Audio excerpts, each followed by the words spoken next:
नमस्कार, मैं अशोक कुमार पांडे और स्वागत है आपका टीसीएच पर। 2024 के चुनाव में मोदी जी 400 पार नहीं कर पाए और ऐसा लग रहा है कि 2029 के चुनाव की तैयारी अभी से शुरू हो गई है। एक शब्द आपके सामने बार बार आ रहा है आजकल, परिसीमन, डिलिमिटेशन।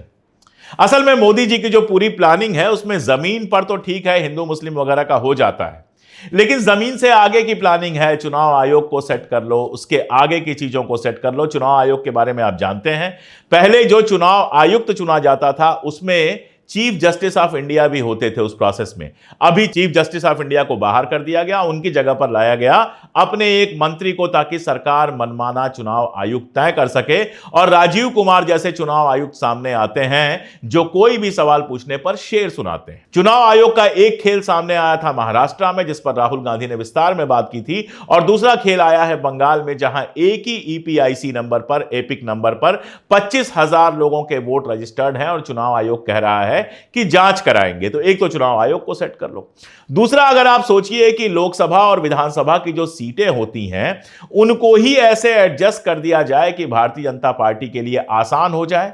मतलब मान लीजिए कोई एक सीट है जिसमें 40% मुसलमान हैं, उसमें से 20% को हटाकर एक ऐसी दूसरी सीट के साथ जोड़ दीजिए जहां पर 2-3% मुसलमान हैं, तो वैसे ही उनके वोट इतने कम हो जाएंगे कि ऐसे जीत सकते थे वैसे नहीं जीत पाएंगे। परिसीमन यही खेल तो करता है।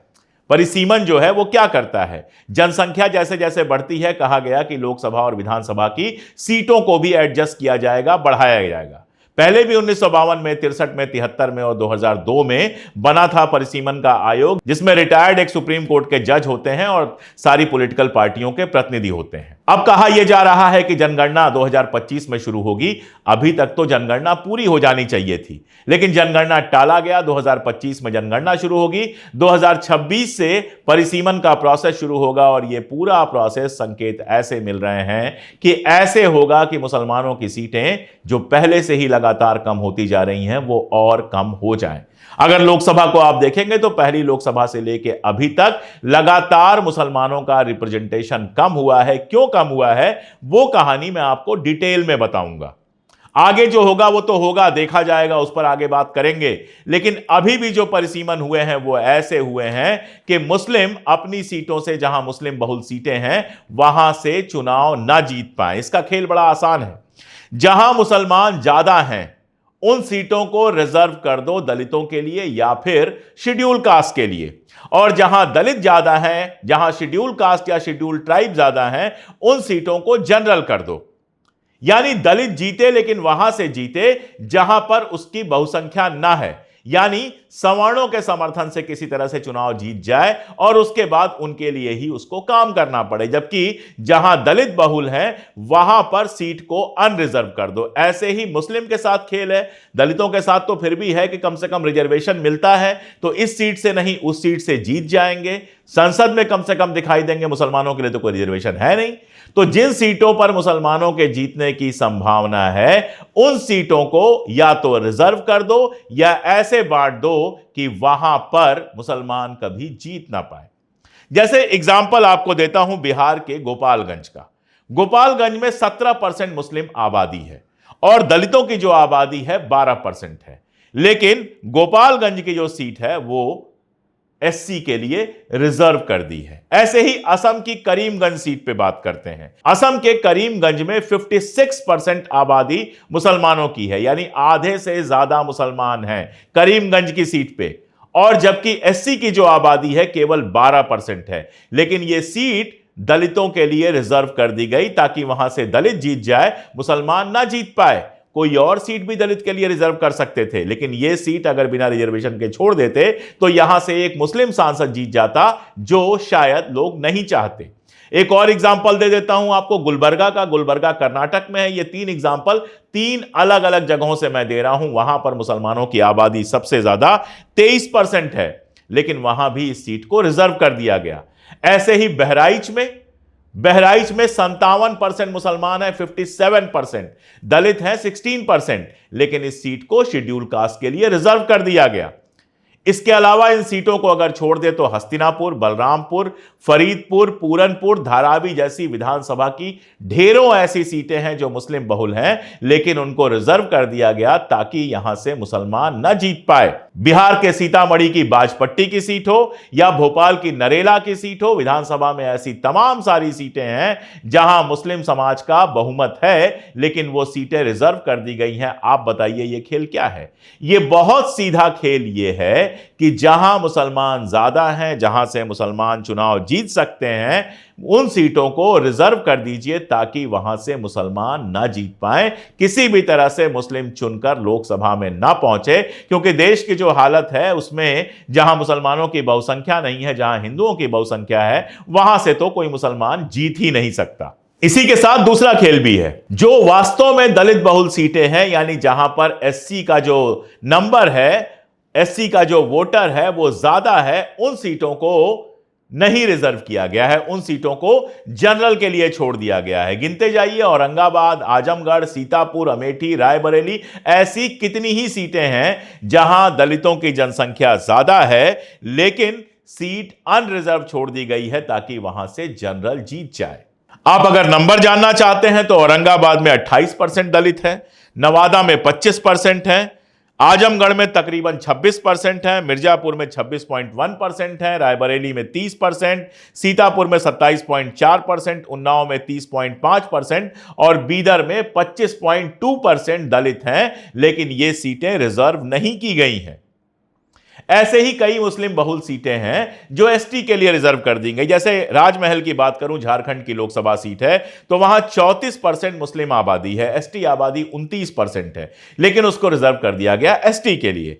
मनिहारी है बिहार की विधानसभा सीट, वहां पर 39% मुसलमान हैं, 13% आदिवासी हैं, लेकिन सीट रिजर्व कर दी गई है आदिवासी के लिए। जहां वास्तव में आदिवासी ज्यादा हैं, वैसी कई सीटें छोड़ दी गई हैं, वहां पर रिजर्वेशन नहीं दिया गया है आदिवासियों को। एग्जाम्पल के लिए झारखंड का ही एग्जाम्पल देख लीजिए। झारखंड की जो रांची सीट है, वहां पर आदिवासियों की संख्या 29% है, लेकिन रांची को आदिवासियों के लिए नहीं रिजर्व किया गया है। जैसा मैंने आपको बताया कि मनिहारी में आदिवासियों की संख्या सिर्फ 13% है, उसको रिजर्व किया गया है, लेकिन रांची की सीट जनरल को जाती रहे, रांची की सीट पर आदिवासी ना जीत सके, इसलिए 29% होने के बाद भी रांची की जो सीट है वो आदिवासियों के लिए आरक्षित नहीं की गई है। यह पूरा खेल आपकी समझ में बहुत कायदे से आ रहा होगा। यह पूरा खेल यह है कि जहां पर आदिवासी ज्यादा है वहां आदिवासी रिप्रेजेंटेटिव ना हो सके, जनरल उसको रिप्रेजेंट करे। जहां मुसलमान ज्यादा हैं वहां दलित को आप सीट दे दीजिए, कोई सवाल नहीं उठाएगा, दलित को सीट दी गई है। दलितों को रिजर्वेशन मिलना चाहिए, 100% मिलना चाहिए, लेकिन उन सीटों पर मिलना चाहिए जहां दलितों की पॉपुलेशन ज्यादा है। तो इसका उल्टा आप कर दीजिए, दलितों की पॉपुलेशन जहां पे ज्यादा है उसको जनरल छोड़ दीजिए, और जो मुस्लिम सीट हो सकती है उसको आप दलित कर दीजिए कि दलित तो किसी तरह से लोकसभा में पहुंचे, लेकिन ऐसी सीट पर पहुंचे जहां उसको सवर्णों को, बाकी सबको साधना पड़े अपनी चुनाव जीतने के लिए, ताकि उनके हिसाब से वो काम करे और मुसलमान किसी भी तरह से लोकसभा में ना पहुंच पाए। यह खेल साफ नजर आता है जब अभी तक के परिसीमन को देखते हैं। भारतीय जनता पार्टी के आने के बाद दो जगह पर परिसीमन को लागू करने की कोशिश की गई या लागू किया गया, असम और दूसरा जम्मू और कश्मीर। असम में आप जानते हैं हिमंता बिस्वा शर्मा मुख्यमंत्री हैं वहां के, और हिमंता बिस्वा शर्मा लगातार मुसलमानों के खिलाफ काम करने के लिए, मुसलमानों के खिलाफ बयान देने के लिए जाने जाते हैं। चुनाव में उन्होंने कहा था कि मुझे मियां लोगों का वोट नहीं चाहिए। सोचिए, एक मुख्यमंत्री इस भाषा में बात करता है। कुछ साल पहले जब असम में विधानसभा सीटों का सीमांकन नए सिरे से करने की कोशिश की गई थी, तो इसी वजह से सीमांकन से जुड़े चुनाव आयोग के ड्राफ्ट पर भयंकर सियासी बवाल मच गया था। असम में जब विधानसभा और संसदीय क्षेत्रों के परिसीमन की प्रक्रिया 46 साल बाद शुरू हुई थी, तो ऐसी आशंकाएं जताई गई थी कि सारा खेल मुसलमानों को विधानसभा लोकसभा में ना पहुंचने देने का है। असम में जो प्रस्तावित चुनावी क्षेत्रों का परिसीमन था, उसके बारे में बहुत जायज सवाल पूछा गया था कि जब देश भर में 2026 तक नए सिरे से परिसीमन किया जाएगा, तो असम में परिसीमन जल्दी कराने के पीछे आखिर मंशा क्या है।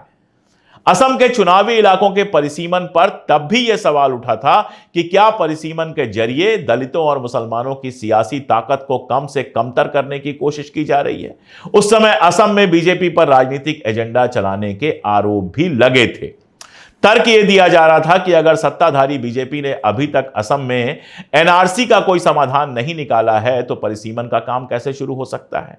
वास्तव में सच यह है कि 2008 में जब असम में परिसीमन की कोशिश की गई थी तो उस समय बीजेपी खुद विरोध कर रही थी कि एनआरसी की प्रक्रिया पूरी हो जाए उसके बाद कीजिए, लेकिन सत्ता में आने के बाद एनआरसी की प्रक्रिया पूरा किए बिना अपने वोट बैंक को सुरक्षित करने के लिए और मुसलमानों को इस प्रोसेस से बाहर निकालने के लिए बिना किसी सलाह मशविरा के बीजेपी ने असम में परिसीमन की वकालत करना शुरू कर दिया।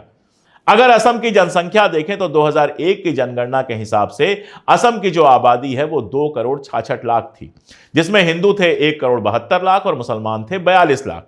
उस समय असम के 27 जिलों में 6 जिले ऐसे थे जिसमें मुसलमान बहुमत में थे। मैंने आपको बताया कि उन जिलों को कैसे रिजर्वेशन के बाद ऐसा किया गया कि उनमें से ज्यादातर में मुसलमान कभी जीत ना पाए। अब आते हैं 2011 की जनगणना पर।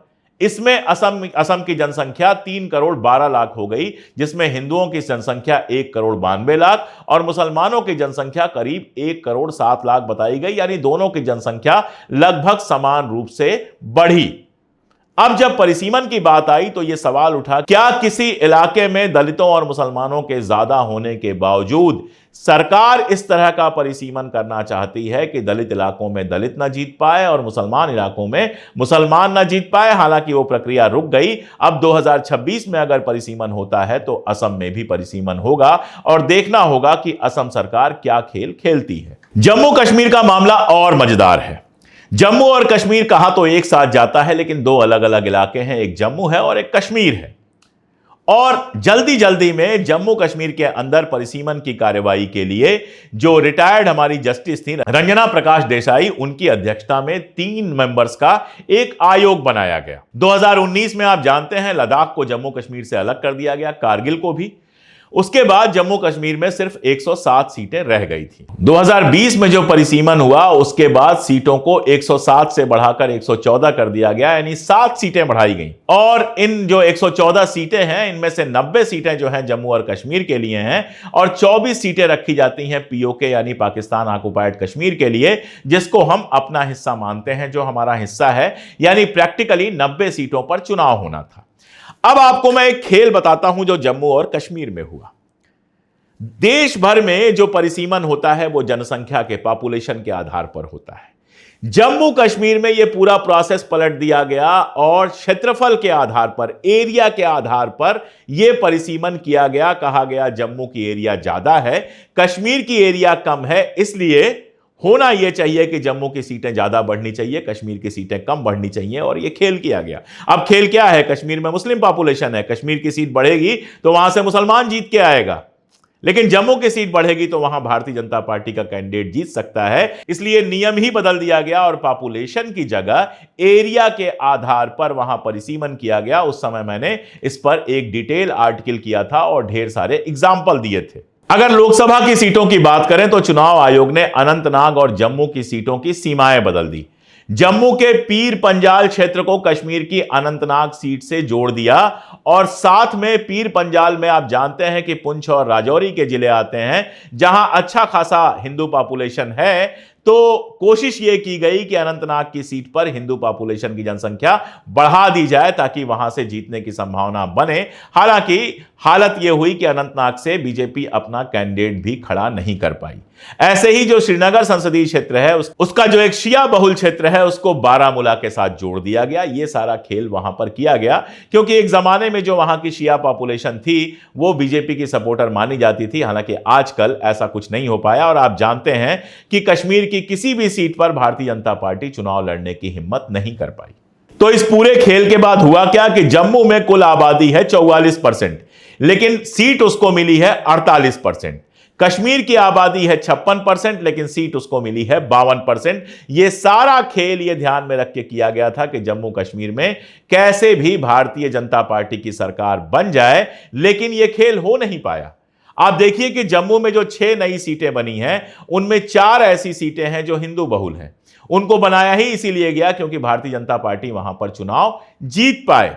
कश्मीर में जो एक नई सीट बनाई गई वो जानबूझकर कुपवाड़ा में बनाई गई, जहां पीपुल्स कॉन्फ्रेंस का गढ़ है, जहां पीपुल्स कॉन्फ्रेंस अच्छा खासा प्रदर्शन करती रही है और पीपुल्स कॉन्फ्रेंस अगर चुनाव जीतती है तो वो बीजेपी को समर्थन करती। यानी पूरा खेल जम्मू कश्मीर में ऐसा किया गया कि बीजेपी को फायदा मिले। अब आप देखिए, जम्मू कश्मीर में आपने कहा कि एरिया के आधार पर होगा, जनसंख्या के आधार पर नहीं होगा।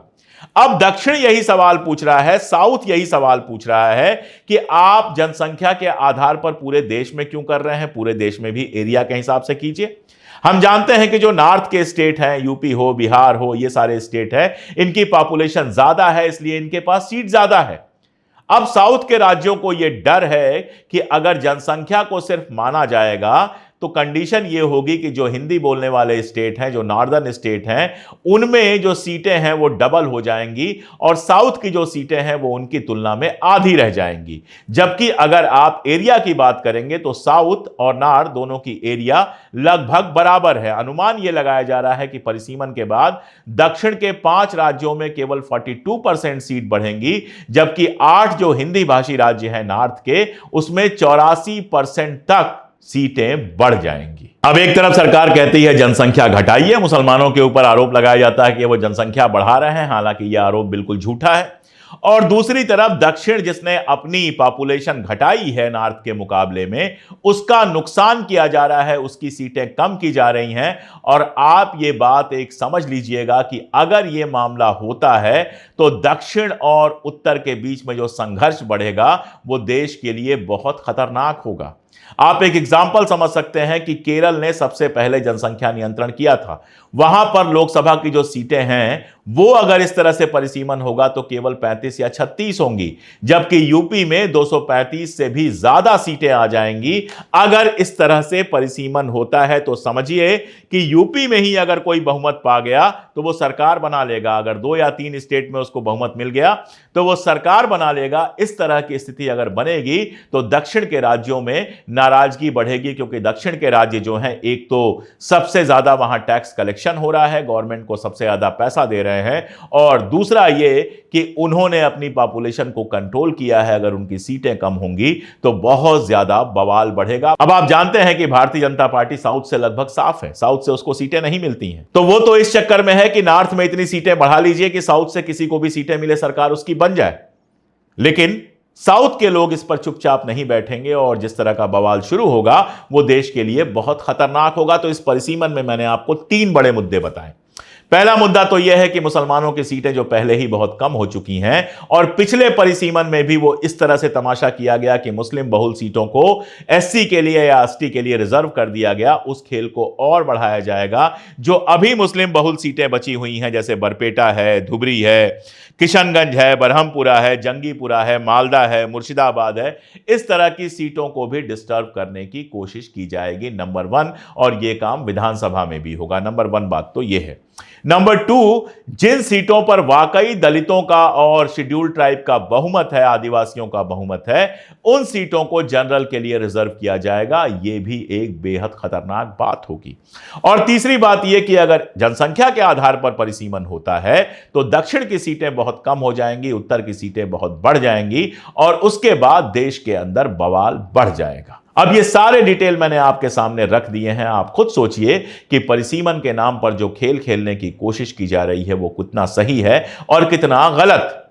सही तो यह होता कि जनसंख्या और एरिया दोनों को साथ में रखा जाता, एक मिनिमम जनसंख्या तय की जाती कि इतने पर हम सीट दे देंगे, और नॉर्थ और साउथ के बीच में बैलेंस किया जाता। जिन सीटों पर मुस्लिमों की आबादी ज्यादा है उन सीटों को अनरिजर्व छोड़ा जाता।